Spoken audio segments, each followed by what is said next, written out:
15.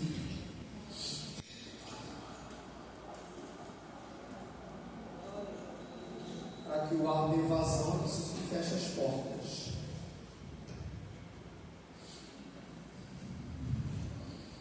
Primícia. Eu tenho algumas razões porque é importante a escola dominical na ceia. Primeiro, porque domingo é o primeiro dia, então é uma primícia.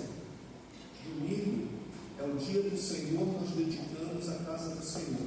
Não como um princípio legalista, como um dia mais sagrado que os outros, todos os dias são santos para o cristão, mas é o dia da ressurreição de Cristo. Então, domingo, historicamente, a igreja carinhosamente, lá na frente, também, Francisco, lá na frente também,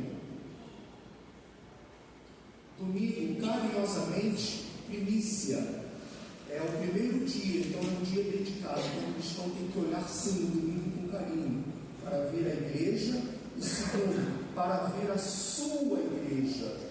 E quando fala sua igreja, um crente comprometido, antigamente, quando não ia ao culto, ele falava ao seu pastor porque não ia. E o obreiro, mais ainda, domingo, quando não vai ao culto, ele tem a responsabilidade de falar ao seu pastor se vai ou não vai, porque não vai. Eu falo quando não vou, porque é compromisso. Primeiro, domingo. Aliás, domingo foi um culto muito abençoado, igreja cheia, sentimos falta pouco, porque a igreja estava cheia de alguns obreiros. Eu não vou adivinhar porque eu não vieram, se não falarem para mim, né? Então, primeiro, domingo é dia do Senhor, é primícia. A igreja pode dizer amém? Amém. Primícia, né? Segundo, a ceia é a comemoração da ressurreição. Lembra o sacrifício de Cristo e sua ressurreição. Segunda primícia. E terceiro, hoje é dia de primícia, de arrecadar primícias. Então, primícia. 3 motivos que o cristão da sua igreja está aqui hoje. Primícia. Você pode repetir comigo? Primícia. Amém. A lição de hoje, lição 9, 1 de junho, primeiro dia do mês de junho. Jesus, o caminho, a verdade e a vida. Textual: disse-lhe Jesus: eu sou o caminho, a verdade e a vida. Ninguém vem ao Pai senão por mim. Verdade prática: a imagem de Jesus Cristo como o caminho, a verdade e a vida reforça a nossa fé e consolida a nossa comunhão com Deus.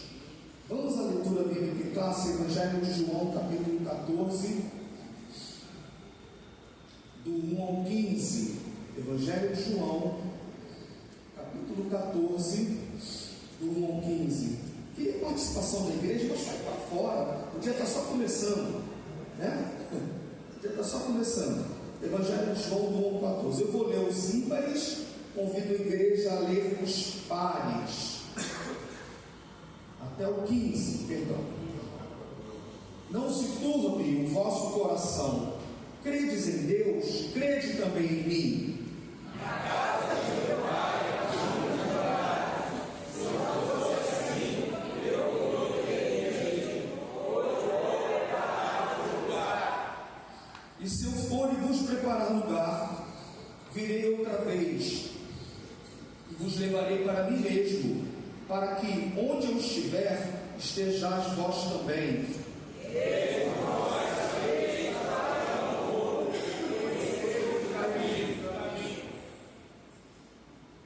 Disse-lhe Tomé: Senhor, nós não sabemos para onde vais, e como podemos saber o caminho? Disse Jesus: eu sou o caminho, a verdade e a vida. Ninguém vem ao Pai senão por mim. Se vós me conhecesses a mim, também conhecerias a meu Pai. e já desde agora o conheceis e o tendes visto.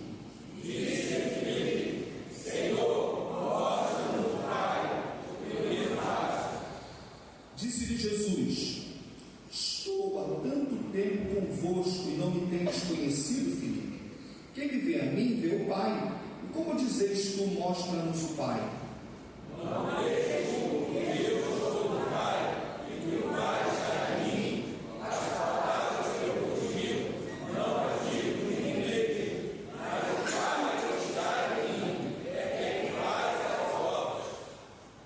Crede-me que estou no Pai e o Pai em mim. Crede-me, ao menos, por causa das mesmas obras.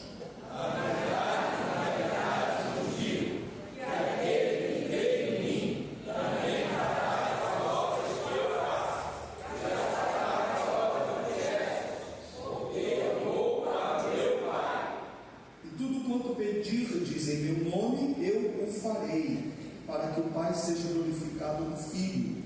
Se pedis alguma coisa em meu nome, eu o farei.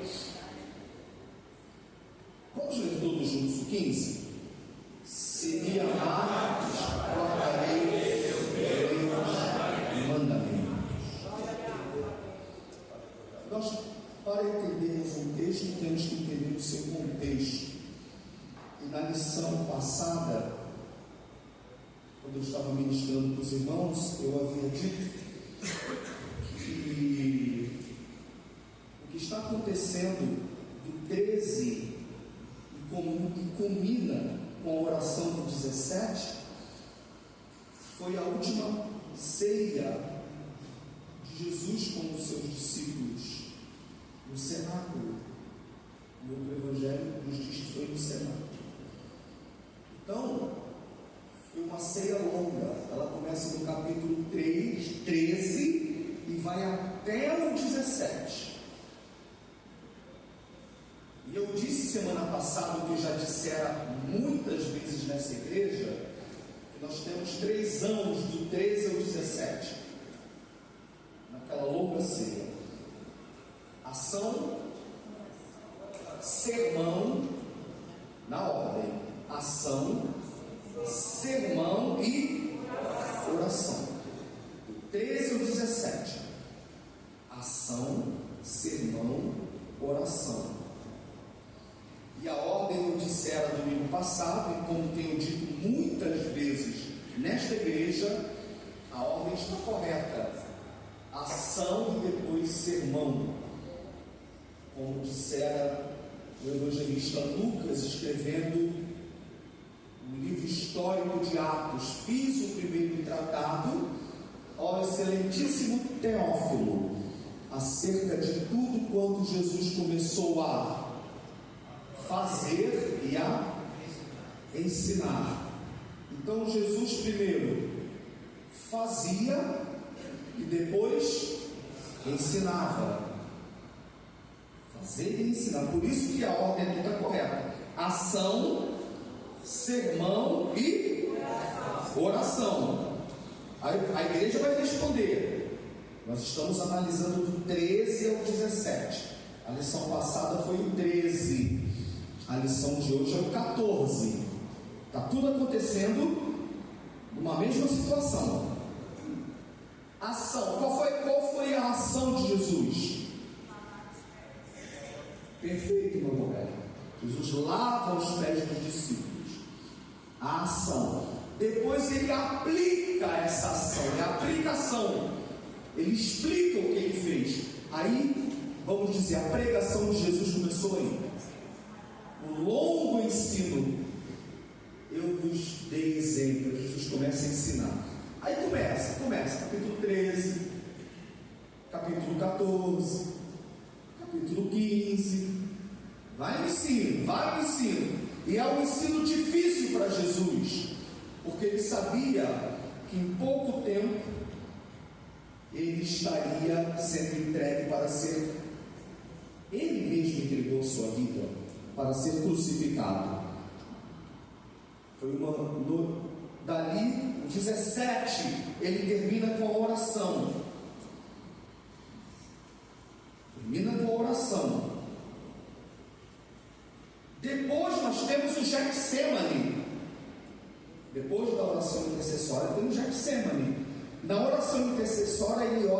nós.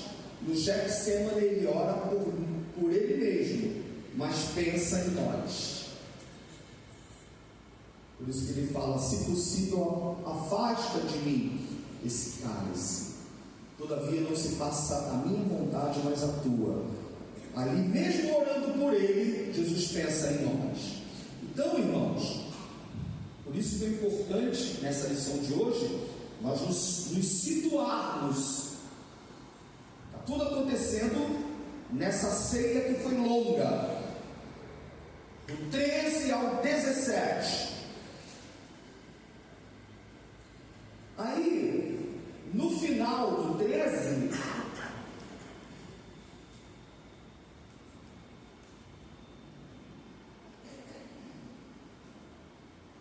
Jesus diz o seguinte: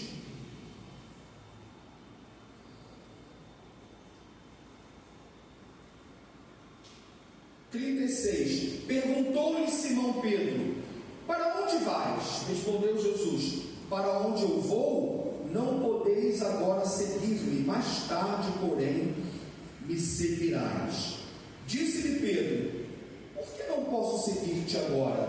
Por ti darei a minha vida. O que Jesus responde para Pedro? Darás a tua vida por mim, Pedro? É um sermão difícil de Jesus. O momento é de agonia. E Jesus responde a Pedro: darás tu por minha vida, Pedro? Em verdade te digo, não cantará o galo até que me tenhas negado 3 vezes. Daqui a pouco vou analisar essa questão da fragilidade e da limitação dos discípulos de Jesus. Está entendido até aí? Aí Jesus diz: não se turbe o vosso coração, credes em Deus, crede também em mim. Na casa de meu Pai há muitas moradas. O interessante aí, irmãos,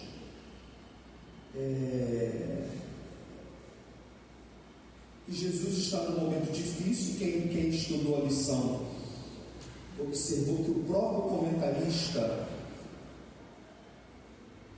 coloca isso. Mas mesmo estando no momento difícil, Jesus dá uma mensagem de confiança e ânimo para os seus discípulos, quando ele diz: não se turbe o vosso coração. Mas o dele estava em um momento difícil. Jesus, acima de tudo, nos ensina o princípio de que um líder, mesmo em momentos difíceis, um líder, mesmo em um momento difícil, ele se preocupa em abençoar os seus liderados. O momento dele é muito difícil, irmãos. Dali pouco tempo depois é Getsemane, é a última ceia. Mesmo assim ele fala: não se turbe o vosso coração. Credes em Deus, credes também em mim. Na casa de meu Pai há muitas moradas. Jesus dá uma palavra de incentivo, de ânimo, de ensinamento aos seus discípulos. Uma coisa interessante aqui nessa lição é a paciência de Jesus com os discípulos, a compreensão de que eles não estavam ainda totalmente preparados, mas Jesus investe neles, né? Nós temos a questão de Judas na metade do capítulo 13, né? No versículo 21 do 13: tendo Jesus dito isto, turbou-se em espírito. A versão de vocês também tem turbou-se? Vê a corrigida de João 13, 21. 13, 21 de João. Como é que está na versão de vocês? Angustiou-se. É uma boa versão também. Jesus estava angustiado. Jesus angustiou. Então foi uma ceia angustiante, certo? Né, prima? Angustiante. Quem turbou-se também. É a corrigida aí? Jesus turbou-se. Jesus estava turbado, então? Sim, turbou-se, claro. Português. Mas o 14:1, o que ele diz? Segura. Não está à toa. Eu não gosto de deixar as coisas passarem. O que eu disse há alguns minutos atrás? Que Jesus nos dá o exemplo de que o líder, mesmo que esteja em momento difícil, ele, segundo, ele não está isento de passar as mesmas dificuldades e turbulências que os seus liderados. João 13, foi o 21 que eu li? João 13, 21, 14, 1 é uma pregação. Eu não tenho tempo aqui. É uma pregação, viu? Uma pregação para a escola de líderes, né? É um estudo para a escola de obreiros. É um estudo para a escola de líderes. João 13, 21, Jesus turbou-se. João 14, 1, não se turbe. Jesus não está dizendo que vocês não têm direito de se turbar. Quando Jesus fala, não se turbe, ele não está mandando assim, ó, não se turbe, não. Ele está consolando. Ele está dando uma mensagem de esperança. Ou seja, não fiquem turbados. Entenderam a diferença? Mas ele estava turbado? Sim. Jesus turbou-se, mas disse aos discípulos, não se turbe o vosso coração. Isso ensina que o líder passa por turbulência, passa por dificuldade, passa por angústia, como está a versão da nossa irmã. Mas tem momento que você tem que deixar de lado a sua turbulência, a sua dificuldade, a sua angústia, e mesmo em turbulência, você dizer, não se turbe o seu coração. O líder abençoa, mesmo precisando ser abençoado. Isso é maravilhoso aqui nessa lição, né?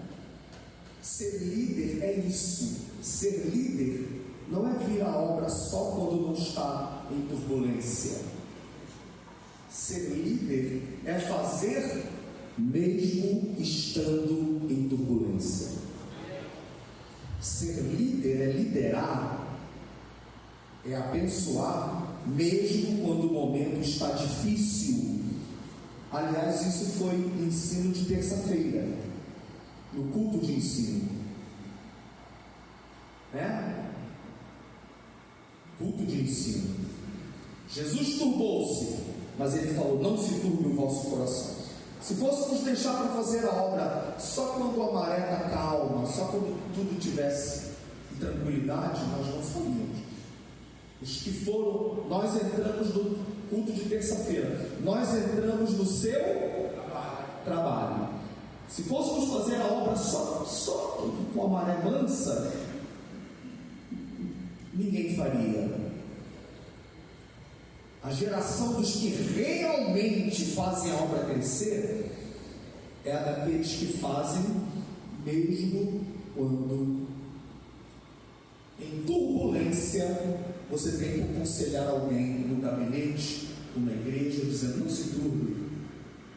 É dizer não se turbe mesmo em turbulência. É dizer não chore, mesmo quando você minutos atrás enxugou as tuas lágrimas.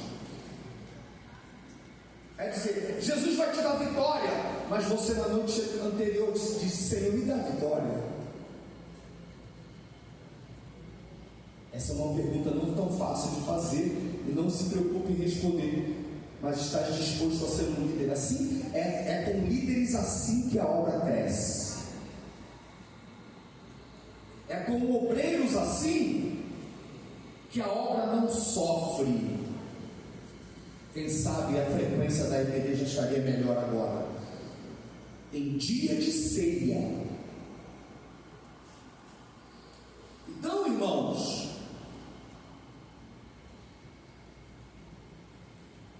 Nós não podemos colocar o capítulo 14 isolado do seu contexto. O capítulo 14 começou no capítulo 13, onde Jesus age, faz uma ação. Aí depois, sermão, e concluiu com a oração. E o capítulo 14 que diz: não se turbe, é tão maravilhoso que ele traz uma palavra de consolo, sabendo que tem poucos dias aqui na terra. E ele fala aos discípulos: ei, não se turbem. Mas capítulo anterior, e no texto original não tem números de capítulos, mas minutos anteriores, o evangelista João escreveu: Jesus turbou-se em seu coração. Por isso que eu não estou deixando isso passar, irmãos. Hoje é dia de ceia. Dia de ceia é dia dos obreiros estarem, dos líderes estarem. O mesmo Jesus que disse no 14: não se turbe, no 21 do 13, que é a mesma noite, Jesus com o coração turbado. Jesus turbado, angustiado, dizendo: não se turbem. É assim que nós temos que ser líderes. Mesmo turbados, angustiados, nós dizemos: não se angustiem, não se turbem. É com obreiros assim que a obra cresce. Segundo, a paciência de Jesus com seus discípulos. Jesus turbou-se porque ele disse: um de vós há de me trair. Isso ensina uma coisa tremenda, que todo obreiro tem que aprender, e eu tenho que aprender. Ninguém ensinou mais amor do que Jesus. Ninguém falou mais de unidade do que Jesus. O meu mandamento é este, que vos ameis uns aos outros. Se me amardes, guardareis os meus mandamentos. E o principal mandamento do contexto deste sermão no cenáculo foi o amor. Vejam o contexto: o amor, a unidade. Mas mesmo no contexto de Jesus, o mestre dos mestres, ter falado tanto de que o seu mandamento é que os discípulos deveriam amar um ao outro, mas ele diz: um de vós há de me trair. Ou seja, não é impossível, por mais que falemos sobre amor e unidade, que haja joio no meio do trigo. Se o próprio Jesus foi alvo disso, se o próprio Jesus, que amou e ensinou sobre amor, disse: um de vocês vai me trair. Jesus já antecipou, não disse quem, mas falou: tem um traidor, tem alguém que vai me entregar, tem alguém que vai me trair. Cláudio, quem você quer ser no ministério? Mesmo com suas limitações no Pedro, mesmo com suas limitações no João, no Felipe, no Tomé ou no Judas? Se Judas tivesse um coração arrependido, teria conversão para ele. Mas Judas optou em ser Judas. Por presciência de Deus que haveria de ter um traidor. E o obreiro e o líder tem que estar preparado para isso. Tem que estar preparado para isso. Ninguém ensinou mais amor sobre Jesus, mas disse: um de vocês vai me trair. Então, a primeira lição dessa lição, que vai do 13 ao 17, é que mesmo turbado, porque o 13 e 21 diz que ele estava turbado, então turbou-se, eles não se turbem. Nos ensina que o líder, mesmo em momentos difíceis, não para de fazer a obra. Mesmo turbado, diz: não se turbem. Segundo, por mais que Jesus tenha dado como mensagem central o seu mandamento é o amor, disse: meu mandamento é o amor, mas um de vocês vai me trair. Terceiro, tanta coisa aqui, né, irmão? Deve ficar até de tarde. Terceiro, a paciência, o investimento de Jesus nos líderes que ele estava preparando, naqueles que ele estava preparando. Meu Deus, esse time aqui era limitado, hein? E Jesus transforma eles em heróis da fé. Mas esses camaradas eram limitados, gente. Um seria o traidor, o outro diz, né? Para onde tu vais, por ti darei. Claro que o contexto aqui não dá para dar todos os detalhes, mas os discípulos, quando Pedro diz, por ti darei a minha vida, já estavam percebendo que Jesus estava dando a mensagem que a vida dele seria entregue. Aí Pedro fala, eu por ti vou dar a minha vida. Jesus conhecia Pedro, conhecia todos, mesmo na sua encarnação jamais deixou de ser Deus, porque Deus não nega a si mesmo. Você vai dar a vida por mim? A mensagem também foi realista, né? Um de vocês vai me trair. Judas sabia que era ele, não sabia? Os outros que não sabiam, porque o traidor sabe que é traidor. E Deus sabe. Os outros não sabiam.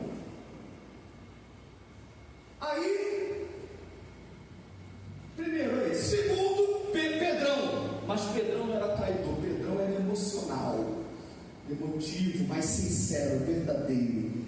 E Jesus investiu nesse cara. E Pedro não foi cínico não, sabia? Pedro não fez um joguinho de palavra hipócrita não. Pedro estava sendo sincero. O que ele não sabia é que ele nem conhecia ele mesmo. Jesus conhecia Pedro mais do que ele mesmo conhecia ele. Jesus estava ensinando para Pedro quem ele era, mas Pedro estava sendo sincero na sua limitação, entendeu? Desculpa, estava sendo ali no momento um bobão sincero, mas ele estava sendo sincero, né? Para onde eu vou, vocês não podem ir. O que é, Senhor? Pedro estava sendo sincero, eu quero estar onde tu estás. Por ti eu vou dar minha vida. Jesus, o que é aquilo? Você por mim vai dar tua vida? Não vai cantar o galo sem que tu me traias 3 vezes. Isso foi uma espadada, né? No coração de Pedro. Jesus revelou que um iria trair, não disse quem. Segundo, Jesus revelou que Jesus revelou a Pedro que Pedro não estava preparado como ele pensava que estava. Como é que Pedro queria acompanhar Jesus se ele não tinha nem estrutura para não negar a Jesus? Aí continua. Aí Tomé, disse-lhe Tomé, Senhor, não sabemos para onde vais, como podemos saber o caminho? Se fosse nós, né? Rapaz, eu estou aqui há 3 anos dentro do ministério, você não sabe para onde eu vou, não sabe nem quem é o caminho. Mas Jesus responde, eu sou o caminho, Tomé, a verdade e a vida. Ninguém vê ao Pai senão por mim. Mas não acaba não, entra Filipe. Aí vem Filipe, né? Aí o 7, se vós me conhecesses a mim, também conhecerias a meu Pai, já desde agora o conheceis. E o dentes vista, aparece Filipe na cena. Senhor, mostra-nos o Pai. Isso mostra, porque a Bíblia diz que ninguém jamais viu a Deus, ninguém jamais viu o Pai. Aí Jesus responde, há tanto tempo estou convosco e ainda não me conheces, Filipe? Quem me viu a mim, viu o Pai. Como dizes tu, mostra-nos o Pai? Jesus está ensinando a eles o seguinte, vocês ainda não entenderam que eu e o Pai somos um, não por unicismo, mas por Santíssima Trindade. A essência do Pai é a minha essência. Eu e o Pai somos um.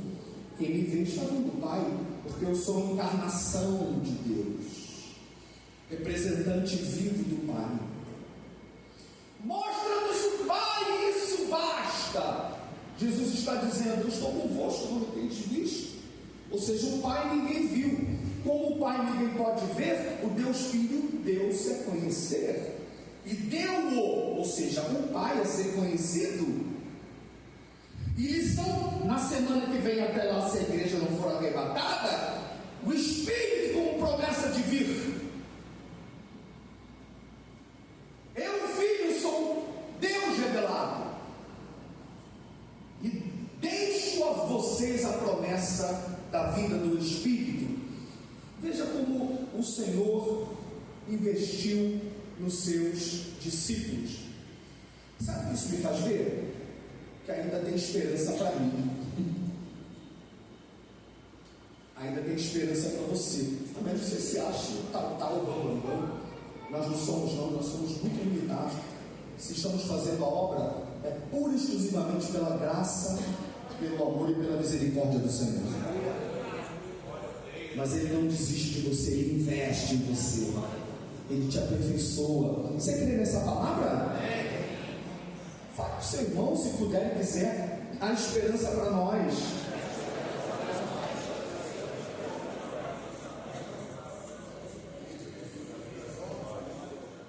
Aí ele fala, já estou indo para o final. Não se turbe o vosso coração, credes em Deus, crede também em mim. Como eu disse, esse versículo foi uma evocação de esperança no meio de própria turbulência dele. Ele traz uma mensagem de esperança para os seus discípulos. Na casa de meu pai há muitas moradas.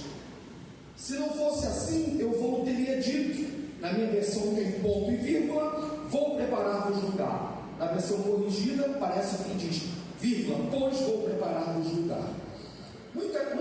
Eu não sou bom em português, é uma língua complexa, linda e difícil. O inglês é mais prático.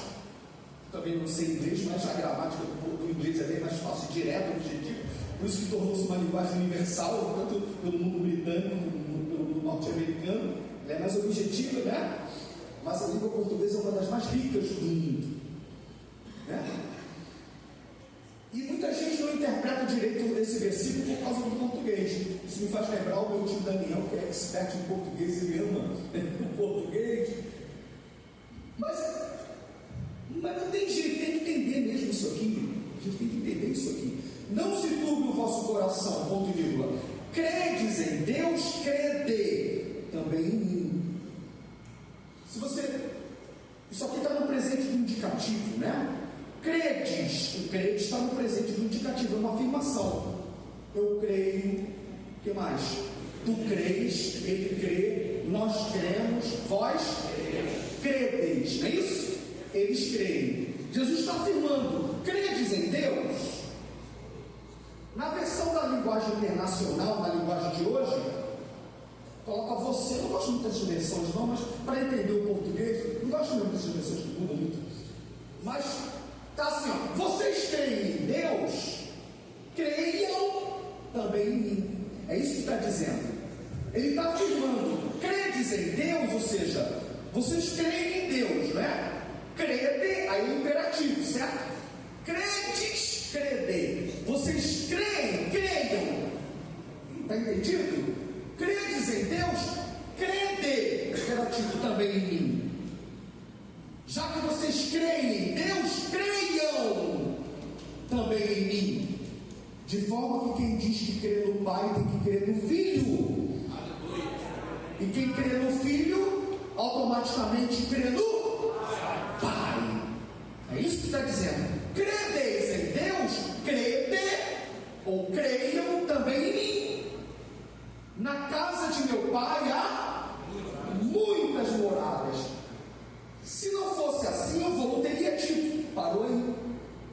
Na minha tem ponto e vírgula. Vou preparar-vos lugar. Na corrigida põe a vírgula. Se não fosse assim, eu não teria dito. Ou seja, se não fosse dessa maneira, eu diria para vocês que não era dessa maneira. Entendeu? Se não fosse assim, eu não teria dito. Pois vou preparar-vos lugar. Ou vou preparar-vos lugar. A igreja pode dizer amém? Amém. Aí, aqui tem um subsídio teológico. Credes em Deus, crede também em mim. Na casa de meu Pai. Aqui ensina o que o início dessa revista já ensinou, e a revista anterior também ensinou, que o Evangelho de João já começa dizendo: no princípio era o Verbo, e o Verbo estava com Deus, e o Verbo era Deus. O Verbo estava com Deus, e o Verbo era Deus. E quando fala o Verbo estava com, a palavra grega pros, com, quer dizer, o Pai é o Pai, o Verbo é o Verbo não é o Pai não é o Verbo. O Verbo estava com Deus. É o que o Filho está dizendo aqui. Na casa de meu Pai, ou seja, o Filho é o Filho e o Pai é o Pai. Eu, Filho, estou dizendo que na casa do Pai há muitas moradas, porque o Filho não é o Pai. Parece aqui pouca coisa, mas há uma corrente teológica forte afirmando que o Pai e o Filho são uma só pessoa. Daí a preocupação até de algumas músicas serem cantadas, eu entendo a preocupação pessoal, para não vir incluso a teologia, né? Jesus está dizendo, na casa de meu Pai, está dizendo, quando diz eu e o Pai somos um, ele não está dizendo que o Pai e o Filho são a mesma pessoa. Ele está dizendo que o Filho é o Filho, o Pai é o Pai. Mas, quando diz o Verbo era Deus, está dizendo, o Pai é o Pai, o Filho é o Filho, o Pai é Deus e o Filho é Deus. Então a doutrina da Trindade não é uma coisa inventada, não, ela é bíblica. A nossa mente não vai entender como é que ela é monoteísta, mas é triunitarista.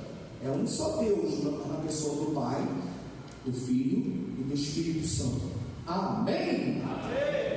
Por isso que a igreja tem que ter muita reverência e devoção no momento da bênção apostólica. Porque assim como na bênção aarônica, quantas vezes a palavra Yahvé aparece na bênção aarônica? Quantas, irmãos? Veja lá em Números, o Senhor, o Senhor, o Senhor. Assim como na bênção apostólica, a graça do Senhor Jesus Cristo, o amor de Deus e a comunhão do Espírito Santo. Então, quando ele fala, na casa de meu Pai, ele está dizendo, o Filho é o Filho, o Pai é o Pai. Outro ensinamento importante, a vida cristã não se resume a essa vida terrena. A carreira cristã não se resume a esta vida terrena. Há uma promessa de uma morada celestial. Aleluia! Por que eu creio no céu? Por que eu creio que Jesus vai voltar? Quando a gente ministra sobre escatologia, a gente fala que os anjos proclamaram que Jesus vai voltar. Varões galileus, porque estáis aí olhando para o céu? Esse Jesus que dentre vós foi assunto ao céu, irá voltar como da mesma maneira o visto assim. Então os anjos proclamaram que Jesus vai voltar. Os apóstolos pregaram que Jesus vai voltar. Eles ensinaram, Pedro ensinou, Paulo ensinou, João ensinou. Tem vários textos que falam sobre a vinda de Jesus, os apóstolos, né? Eu falo do argumento da eliminação. Se tudo que deveria se cumprir sobre Jesus se cumprir, o que falta se cumprir, ou seja, a sua volta também vai se cumprir. Tudo isso são argumentos para crermos que ele vai voltar, de que o céu existe, né? Mas o maior de todos os argumentos, eu cito vários argumentos, mas o maior de todos é que o próprio Jesus disse que vai voltar. O próprio Jesus disse que há uma morada celeste. O próprio Jesus disse que ele voltaria. Na casa de meu Pai há muitas moradas. Se não fosse assim, eu vou ter dito. Vou preparar-vos lugar. E se eu for, olha isso, e vos preparar lugar, virei outra vez. O que significa virei outra vez, irmãos? Significa primeiro que ele veio. Certo?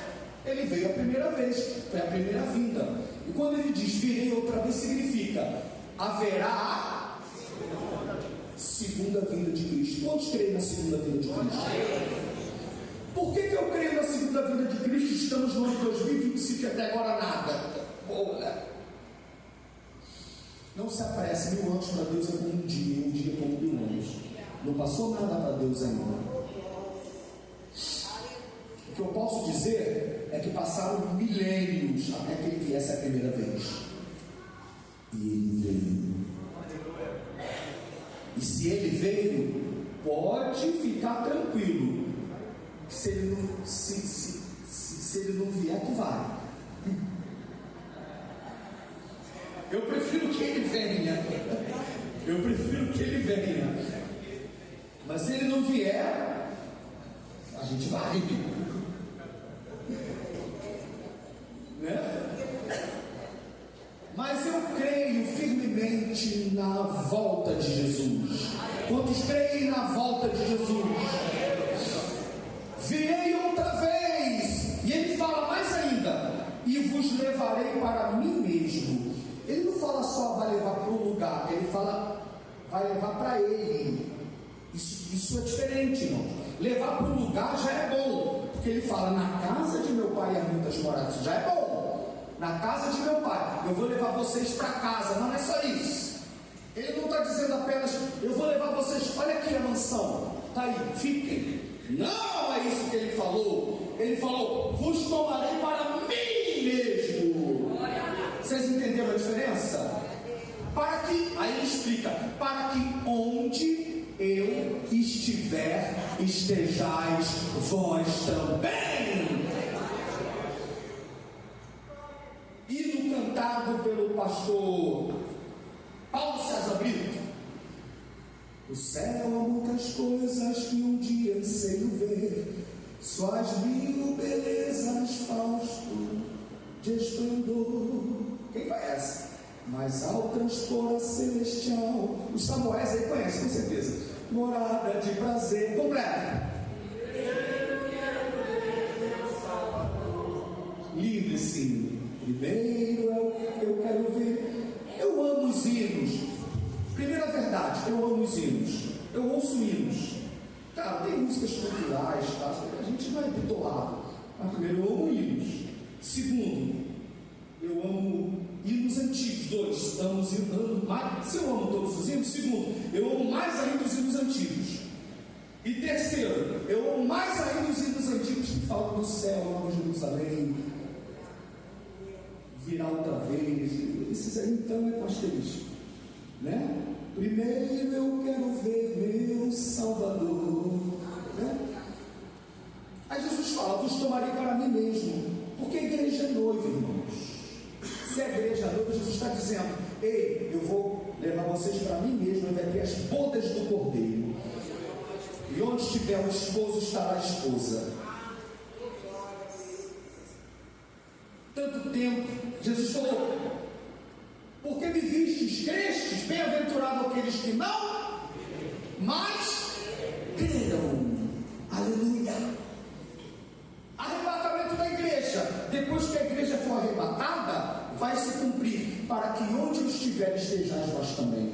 Depois que a igreja for arrebatada, a igreja vai estar coladinha com Jesus em tudo. Você está feliz com isso? Tribunal de Cristo, bodas do Cordeiro, manifestação em glória, a igreja volta com Jesus. Já falei sobre várias vezes. Julgamento das nações, igreja com Jesus. Milênio, igreja com Jesus, reinando com Jesus. Grande trono branco, a igreja julgando com Jesus. Julgando com Jesus. Glória a Deus. Eterno e perfeito estado, a esposa eternamente com Jesus. Isso aqui não foi tão explorado na lição, né? A lição de hoje está muito bem colocada, mas isso aqui é bom explorar. Esse tópicozinho: vos levarei para mim mesmo, tem um significado muito importante. Jesus não está prometendo apenas levar para o lugar, é levar para Ele mesmo, para que onde eu esteja, estejam vocês também. A igreja estará sempre com o Senhor.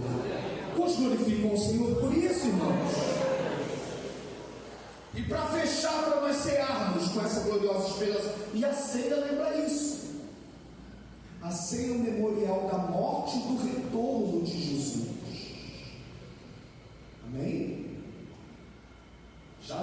celebrar, por isso que crente não falta ceia, até que ele venha, não é isso que a ceia fala? Até que ele venha, não é isso que fala Coríntios?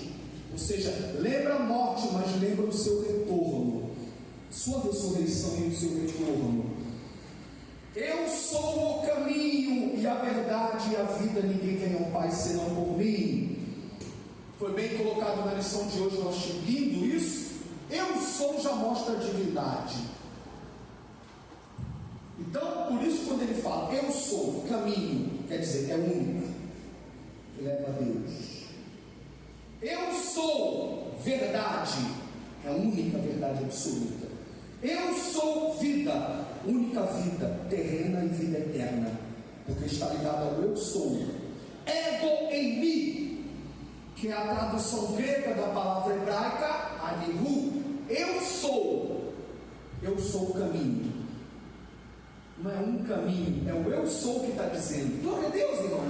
O eu sou está dizendo, eu sou o caminho.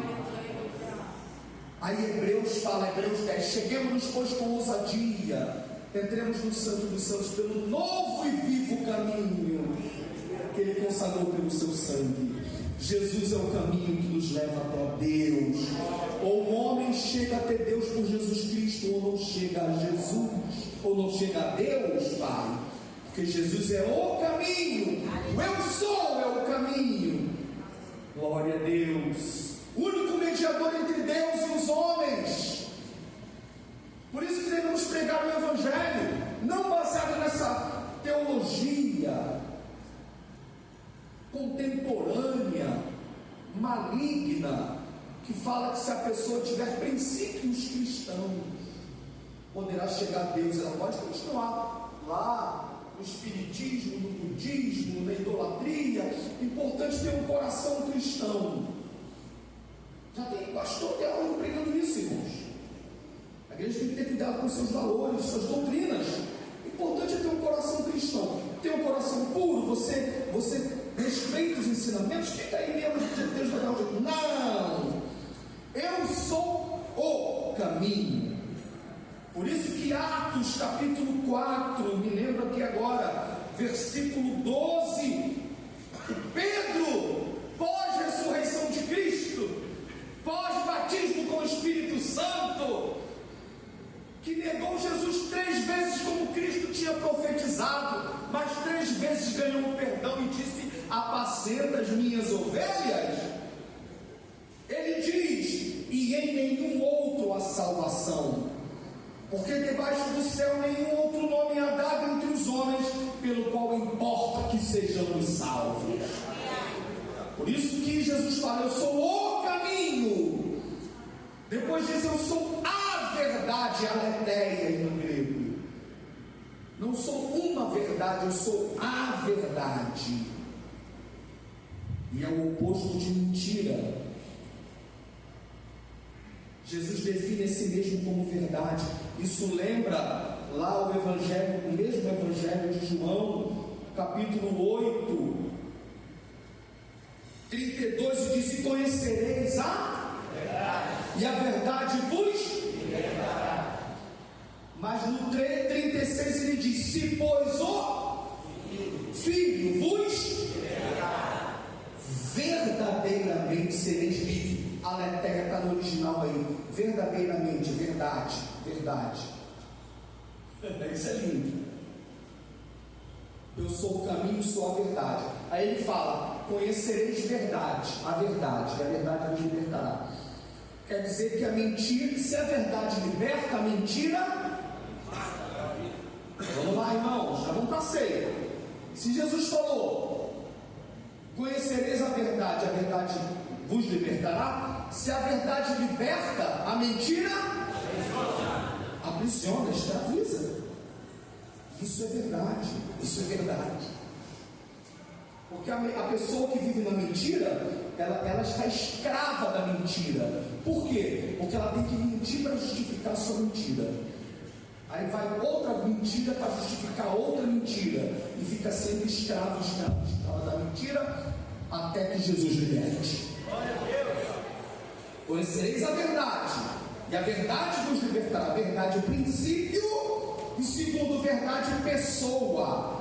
Jesus é a verdade que liberta. Agora veja, a verdade liberta. Jesus fala, presta atenção aqui, por favor.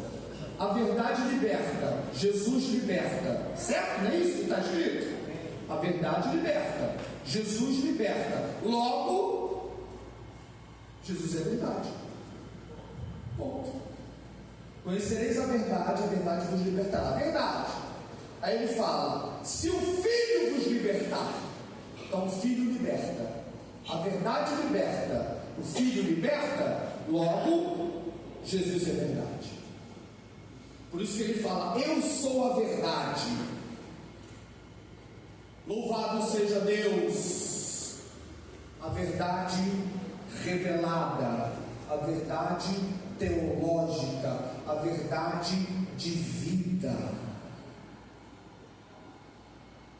Tudo isso está implícito quando Jesus diz: eu sou a verdade. O apóstolo Paulo fala sobre os últimos dias, as pseudo-doutrinas, homens que teriam espíritos enganadores. Isso leva para a mentira, e só tem como combater isso com a verdade. Aleluia. Além de Jesus ser o caminho, ser a verdade, ele é a vida. Eu termino aqui dizendo: Jesus pode nos oferecer uma vida plena aqui, mas quando fala vida plena, significa isenta da possibilidade de resfriar. Isso não é vida plena. Vida plena está muito mais do que isso. Eu posso ter vida plena e pegar resfriado, não há nenhum problema nisso. Jesus cura resfriado. Também não diga que resfriado é demônio. Uma vez, numa época, foram tentar demônio do resfriado, eu mandei parar. Que negócio é esse? Esse demônio saiu de um espinho? Parar de palhaçada, dando vergonha. Que demônio, né?